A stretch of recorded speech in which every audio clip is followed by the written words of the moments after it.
नमस्कार दोस्तों, technical master जी channel में आप सभी का फिर से बहुत बहुत स्वागत है। आज का वीडियो मैं आपके लिए लेकर आया हूँ जो पल्सर 135 होती है और जो डिस्कवर 125 होती है उसका जो डिजिटल मीटर है उसी के ऊपर। तो ये देख रहे हैं मेरे हाथ में ये पल्सर 135 और डिस्कवर 125 में यूज होने वाला डिजिटल मीटर है। तो ये मीटर डेड है, इसको कैसे हम लोग सही करेंगे और इसके कौन सा सेक्शन में कौन सा काम होता है, इसके बारे में आज हम इस वीडियो में जानेंगे। तो जैसे कि आप लोग देख सकते हैं ये दो ही बाइक में यूज होती है, ठीक है। तो वीडियो थोड़ा लंबा है, लेकिन आपसे मेरी गुजारिश है वीडियो को पूरा देखने की कोशिश कीजिए, क्योंकि काफ़ी सारा जानकारी इसमें मैंने दिया है, ठीक है। सभी सेक्शन के बारे में, सभी जो कंपोनेंट है कैसे उसको चेक करना है, कौन सा कंपोनेंट क्या काम करती है, इस सभी के ऊपर ये वीडियो पूरा वीडियो इसके ऊपर किया है मैंने। तो आप लोगों से मेरी गुजारिश है कि वीडियो को पूरा देखने की कोशिश कीजिए और वीडियो देखने से पहले वीडियो को लाइक, चैनल को सब्सक्राइब और नोटिफिकेशन बटन दबाना ना भूलिएगा।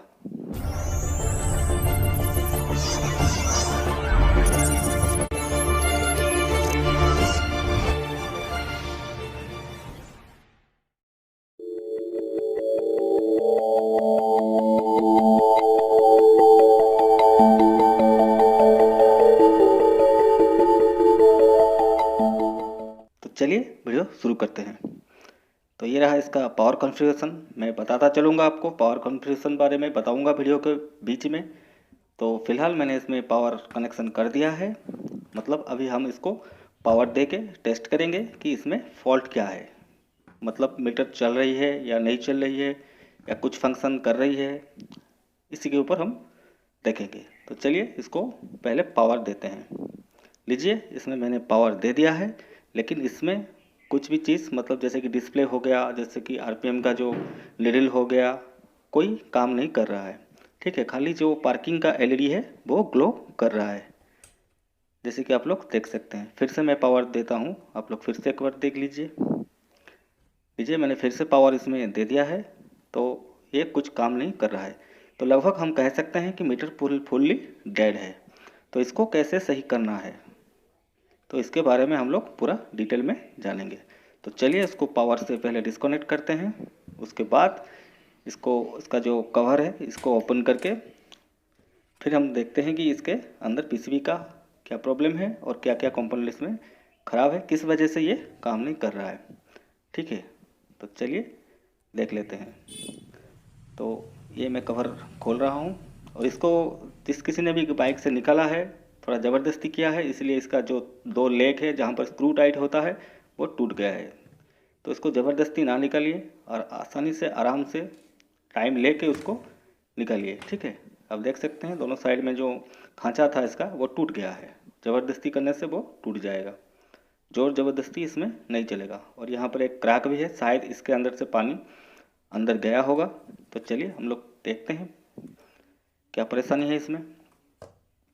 तो मैं दिखाऊंगा आपको इसका डायल खोल के भी।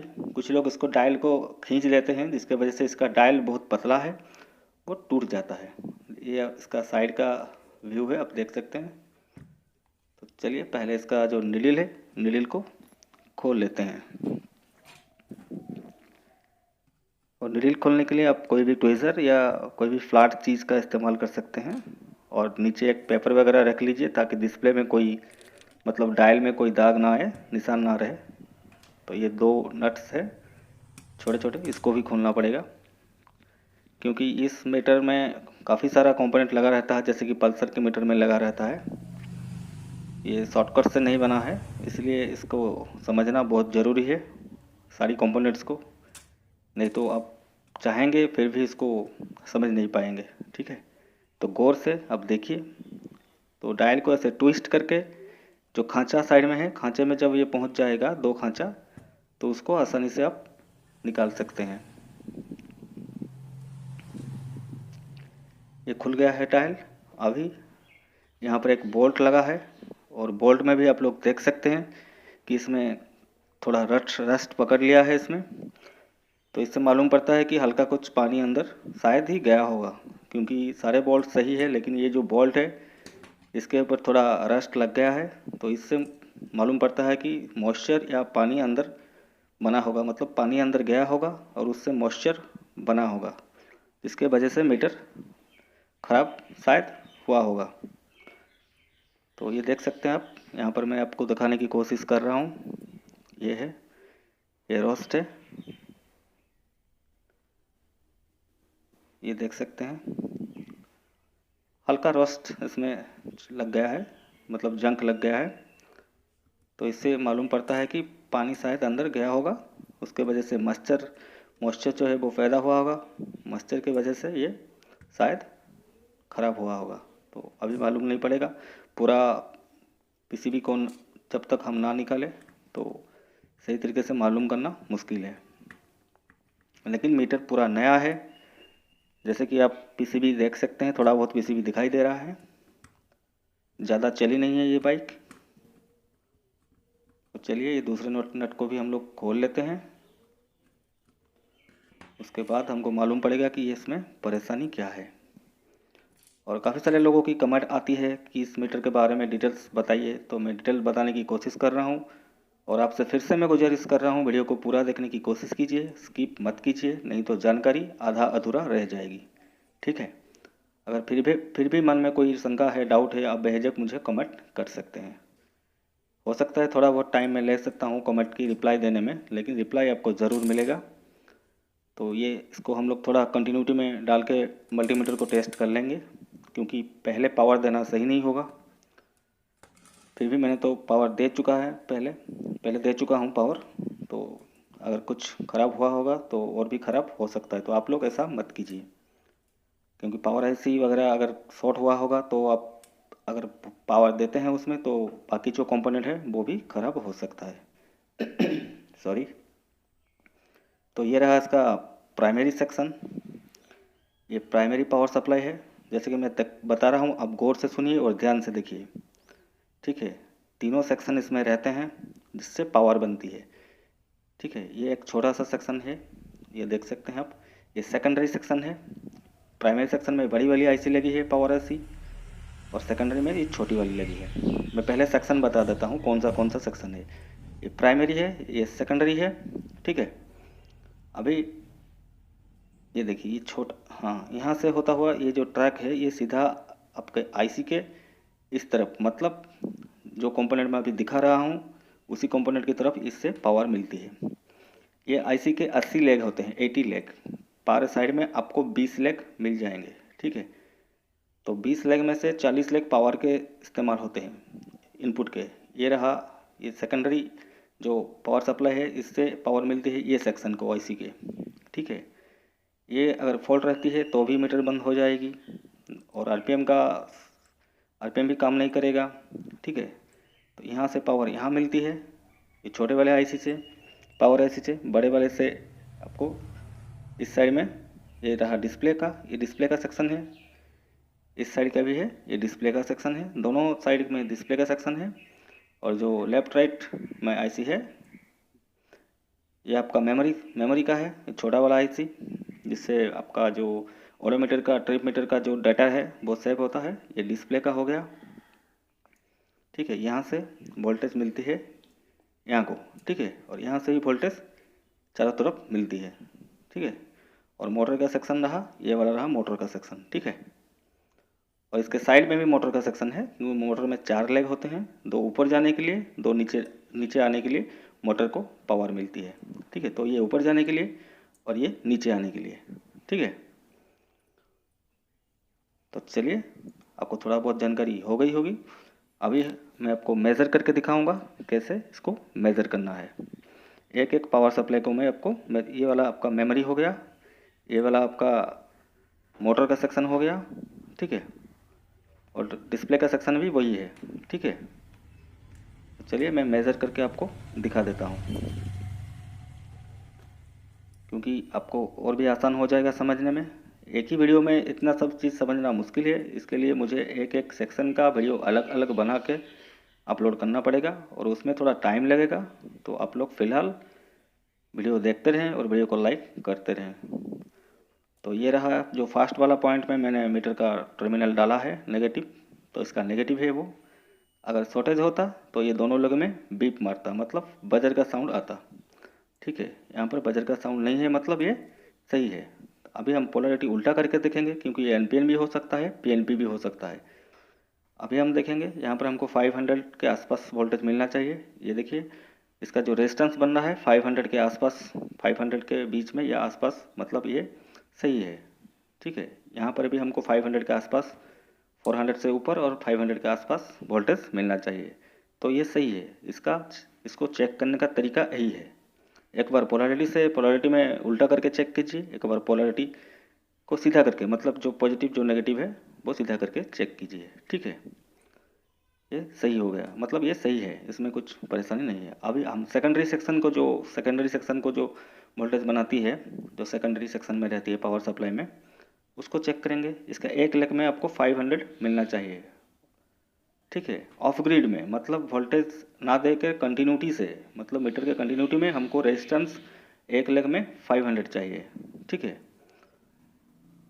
तो अभी हम इसको पोलैरिटी को उल्टा करेंगे, कहीं शॉर्टेज वगैरह होगा तो दिखाई देगा। नहीं, ये शॉर्टेज नहीं है, मतलब ये सही है। ये जो आईसी है ये भी सही है। ठीक है, 500 एक लेग में ज़रूर आपको मिल जाएगा। जब मीटर ऑन हो जाएगा आपको 13 वोल्ट या 14 वोल्ट के आसपास ये वोल्टेज बनाती है, 15 वोल्ट के आसपास ये वोल्टेज बनाती है। ठीक है, ये देखिए 500 आपको दिख रहा है एक लेग में, और इसके दोनों लेग में 500 के बीच में वोल्टेज रहेगा। अभी ये एक छोटा सा स्विचिंग ट्रांजिस्टर है, इसके वजह से भी मीटर बंद पड़ सकता है। ठीक है, तो इसको भी हम लोग टेस्ट करेंगे। ये शॉर्टेज अगर होगा तो आप समझ लीजिए कि ये ख़राब है। अगर बीप साउंड आता है कंटिन्यूटी में तो ये ख़राब है। तो 20 वाला इसका कॉमन है, दोनों साइड इसका एमीटर कलेक्टर है। ठीक है, तो ये भी सही है, इसमें भी कोई बीप साउंड नहीं मिला हमको। तो फिर से पोलैरिटी उल्टा करके चेक करेंगे, क्योंकि एनपीएन पीएनपी हो सकता है ये। तो यहाँ पर भी हमको बीप नहीं मिला, बीच का कॉमन है वो बीप दिखाएगा। दोनों साइड में अगर बीप आता है तो ये ख़राब हो चुकी है, इसको रिप्लेस कर दीजिए, आपका प्रॉब्लम सॉर्ट आउट हो जाएगा। ठीक है, तो ये रहा इसका जो फास्ट पॉइंट में आपको डालना है। ठीक है, अब गौर से देखिएगा, ये देखिए इसमें 500 दिखाई दिया एक लेग में वोल्टेज, हमको 500 चाहिए, जो रेजिस्टेंस हमको 500 चाहिए, तो इसमें 500 आ चुका है, वोल्टेज शो कर रहा है 500। ये लेग में कुछ दिखाई नहीं देगा। ठीक है, इसमें देखिए 500 शो कर रहा है, पोलैरिटी को उल्टा करने से, मतलब ये सही है। तो ये आसान तरीका है एनपीएन और पीएनपी को चेक करने के। जो बोर्ड में बैठा रहेगा, मतलब सर्किट में बैठा रहे, जब बैठता है तो चेक करना थोड़ा मुश्किल होता है। तो ऐसे प्रोसेस में आप चेक कर सकते हैं कि ये सही है या इसमें कुछ खराबी है। ठीक है, तो चलिए इसमें पावर का मैंने दे दिया है।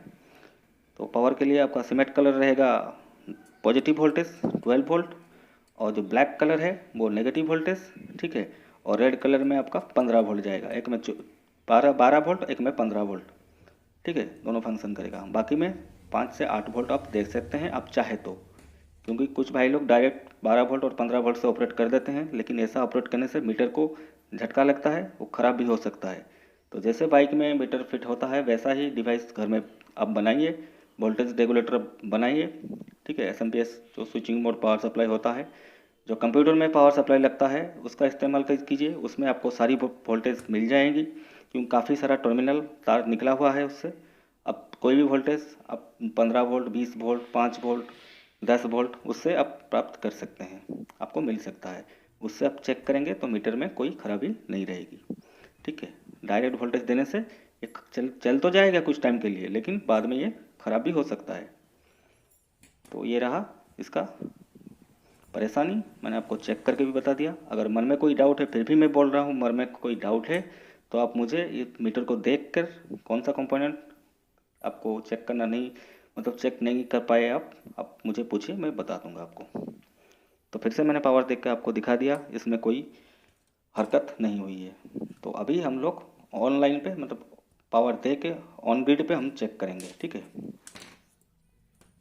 चलिए ऑन ग्रिड पे इसको चेक करते हैं, वोल्टेज कितना कितना बनता है आपको भी मालूम पड़ जाएगा। तो मीटर को 20 वोल्ट डीसी पे हम लोग पहले डाल लेंगे, सेट कर लेंगे, उसके बाद हम लोग चेक करेंगे। तो ये रहा इसका नेगेटिव। यहाँ पर पॉजिटिव वोल्टेज आप देख सकते हैं 14 वोल्ट इन कर रहा है इसमें, 13 से 14 वोल्ट। ठीक है, इन है। ये देखिए 5 वोल्ट ये बना रहा है, मतलब ये सही है, इसमें कुछ खराबी नहीं है। तो ऑन ग्रिड पे भी मैंने आपको बता दिया कैसे चेक करना है। अब ध्यान से देखिए, इसको भी हम लोग चेक कर लेंगे। जो सेकेंडरी पावर सप्लाई है इसका, ये रहा, आप देख सकते हैं 1.2 वोल्ट के आसपास ये बनाती है। 1.50 से 2 वोल्ट के आसपास ये बनाती है। तो मैं आपको दिखा देता हूँ, यहाँ पर भी आपको वैसा वोल्टेज मिल जाएगा। ये माइनस पे क्यों दिखा रहा है, क्योंकि पोलैरिटी मैंने उल्टा किया हुआ है चेक करने के लिए। ठीक है, इसलिए ये माइनस वोल्टेज में दिखा रहा है। उससे कुछ फ़र्क नहीं पड़ेगा, वोल्टेज आपको दिखना चाहिए वो 1.2 से 2 वोल्ट के अंदर। ठीक है, तब आप समझ लीजिए कि ये सही है, इसका काम इतना है। अगर ज़्यादा वोल्टेज दिखा रहा है तो समझ लीजिए इसमें कुछ प्रॉब्लम है, या वोल्टेज कहीं से बढ़ के, मतलब कोई जो वोल्टेज को कम करके जो रेजिस्टेंस लगा है इसके सामने वो कट चुका है, और कैपेसिटर जो फिल्टर कैपेसिटर है वो भी कट चुका है शायद, इसलिए वोल्टेज ज़्यादा दिखा रहा है। ठीक है, तो ये बिल्कुल सही है, इसमें कुछ परेशानी नहीं है। ये देखिए, ये अप डाउन हो रहा है वोल्टेज, क्योंकि कहीं पर वोल्टेज इसका ड्रॉप हो रहा है, इसके वजह से ये चल नहीं रहा है। ठीक है, और आप हाथ से पकड़ के भी मालूम कर सकते हैं। अगर ज़्यादा गर्म होती है तो समझ लीजिए आगे का कोई कंपोनेंट ख़राब है, जिसकी वजह से ये जो वोल्टेज उस आगे वाले को दे रहा है, इसको ज़्यादा लोड, इसके ऊपर ज़्यादा लोड पड़ रही है, इसलिए ये गर्म हो रहा है। तब उससे भी आप मालूम कर सकते हैं। इसमें भी 14 वोल्ट के आसपास आ रहा है, मतलब स्विचिंग जो ट्रांजिस्टर है वो भी सही है। तो ये तीनों चीज़ बिल्कुल सही है।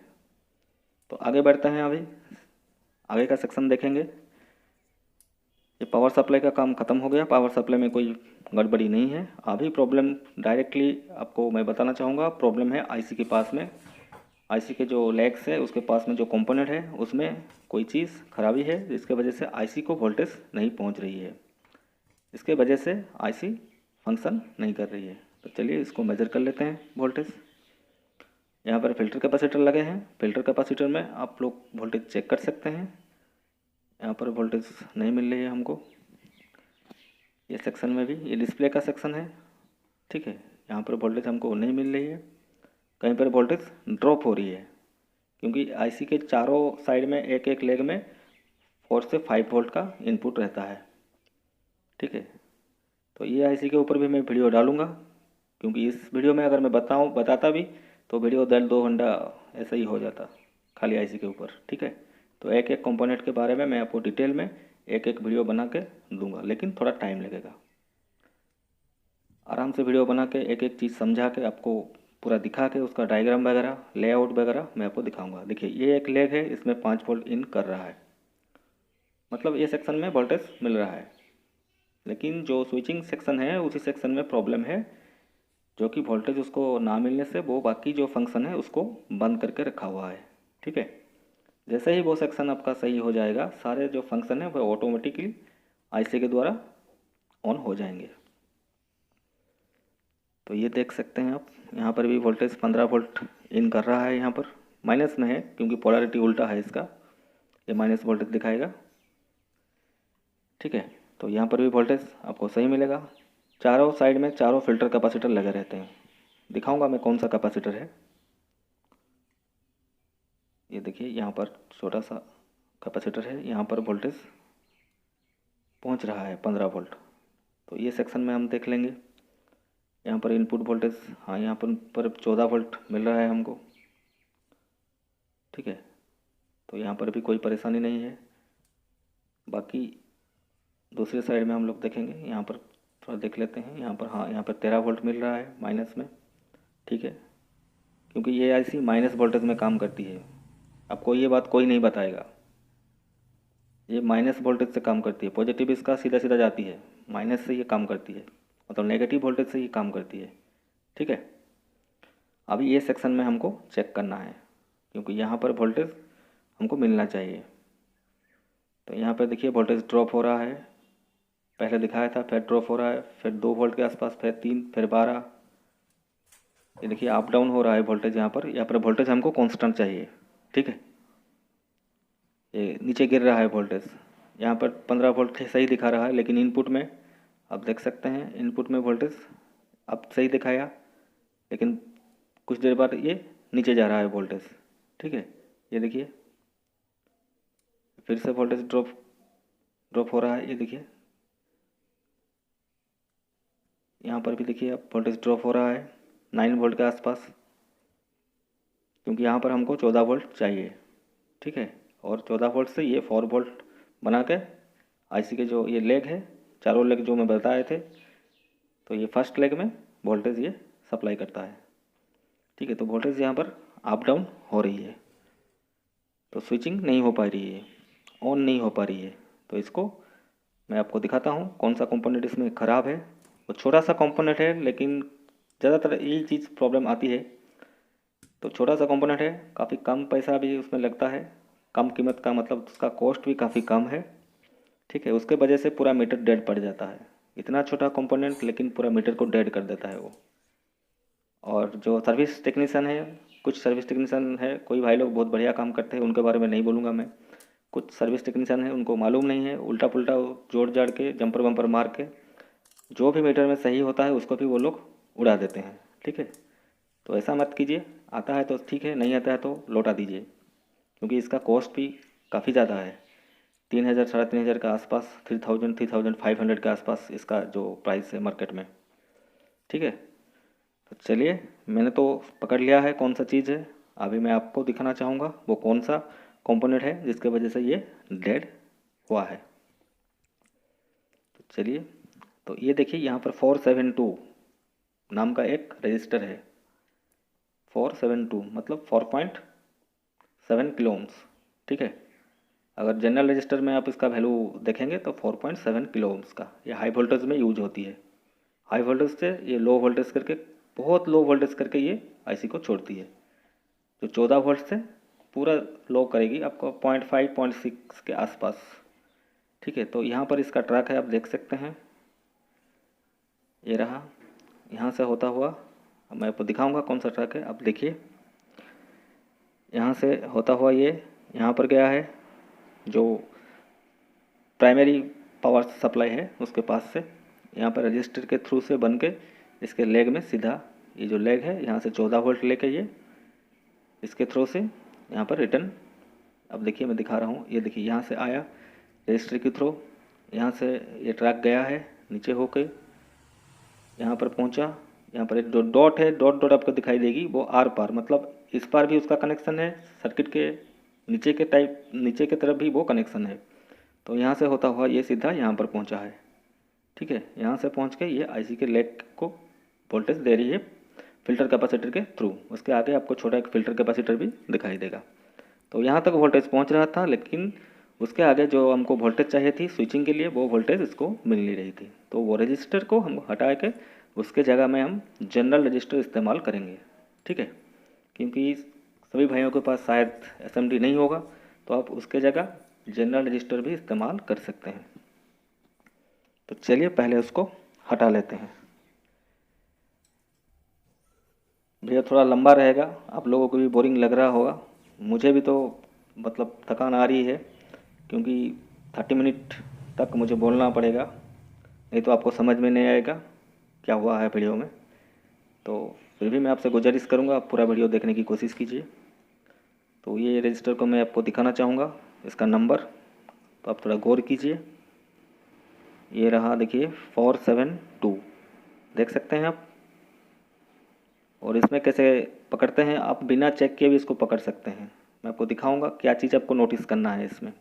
अगर मल्टीमीटर से आपको चेक करना नहीं आता है तो आप खाली आंख से भी चेक कर सकते हैं, लेकिन आपको थोड़ा मैग्नीफाइंग ग्लास लगा के चेक करना पड़ेगा। यहाँ पर एक लकीर जैसा आपको दिख रहा है, ये पीछे के साइड से ये फट गया है, मतलब लकीर मतलब ये कट गया है, हीट होकर गर्म होकर ये कट गया है। ठीक है, ये छोटा सा चीज़ के लिए आपका मीटर पूरा डेड हो सकता है। ज़्यादातर केसेस में यही मुझे मिलता है, यही सब चीज़, मतलब यही सब रजिस्टर है। 0 ओम्स हो गया, 472 हो गया, 723 हो गया। ठीक है, 7 7 किलो ओम्स जो होता है वो भी। तो ये रहा वो जनरल रजिस्टर। ये रजिस्टर आपको किसी भी पुराने पीसीबी से आपको मिल जाएगा। ये बहुत ही कॉमन टाइप का रजिस्टर है और दुकान में भी आपको मिल जाएगा, कोई ज़्यादा परेशानी वाली बात नहीं है। ये थोड़ा बड़ा रजिस्टर है, थोड़ा छोटा वाला है, ठीक है। नैनो नैनो आप बोल सकते हैं, माइक्रो तो नहीं बोल सकते। नहीं, ये माइक्रो है, उसके बाद नैनो आता है, ठीक है। तो बड़ा बड़ा रजिस्टर से ये छोटा वाला, ठीक है। इसका नंबर भी मैंने आपको दे दिया, जो इमेज में आप देख सकते हैं उसको आप स्क्रीनशॉट ले सकते हैं। तो चलिए इसको फिट करते हैं, मतलब इंस्टॉल करते हैं सोल्डर करके। उसके बाद मैं आपको मीटर चला के दिखाता हूँ। तो लीजिए, ये फाइनली इसमें इंस्टॉल हो चुका है। और इंस्टॉल करने के बाद एक चीज़ का बहुत ध्यान रखिए, क्योंकि इसका लेग जो है वो निकला हुआ है, पास में आपका कैपेसिटर वगैरह भी और भी कंपोनेंट साथ में है। तो जब पीसीबी को आप केस में डालेंगे, मीटर के केस में, तो ये बैंड होके दूसरे कंपोनेंट को टच कर सकता है।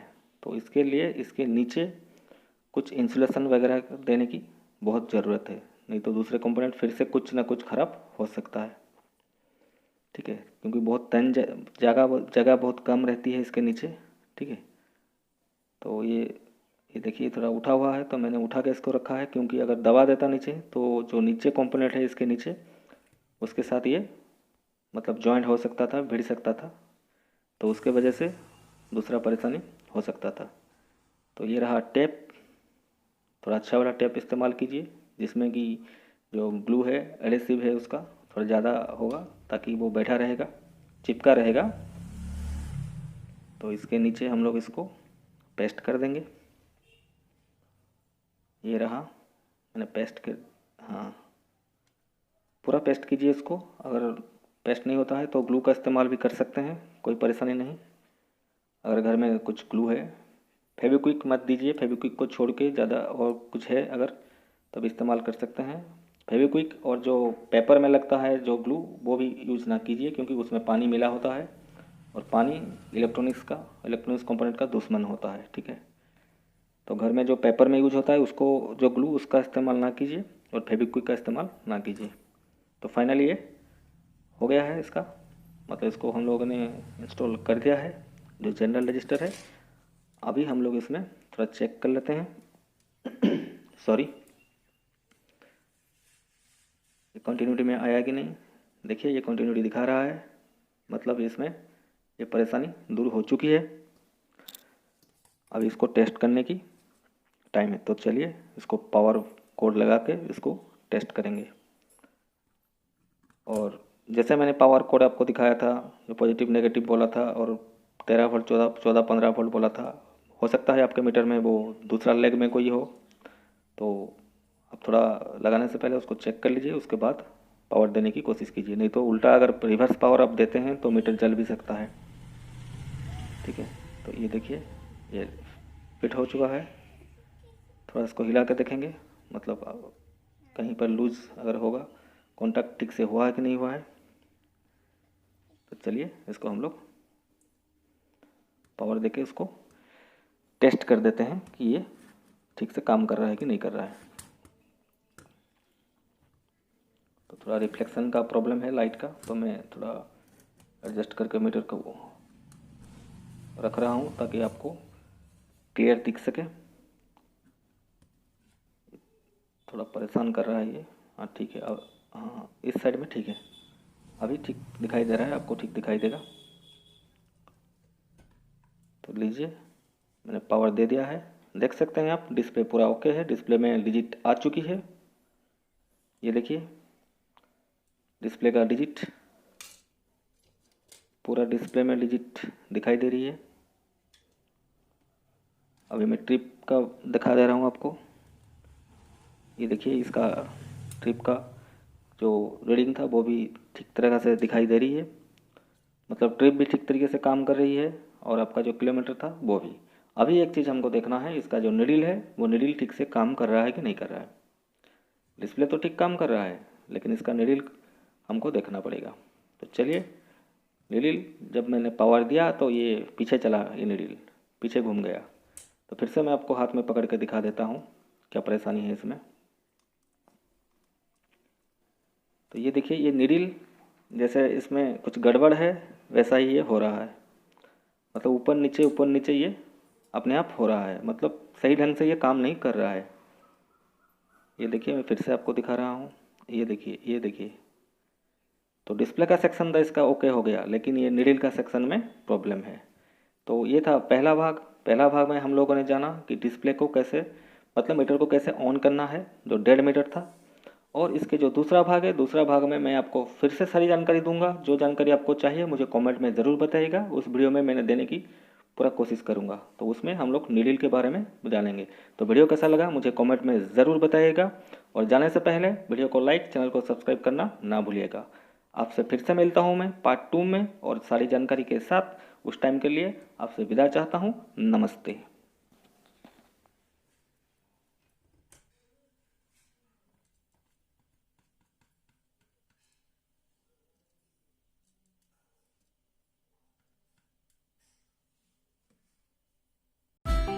Thanks for watching.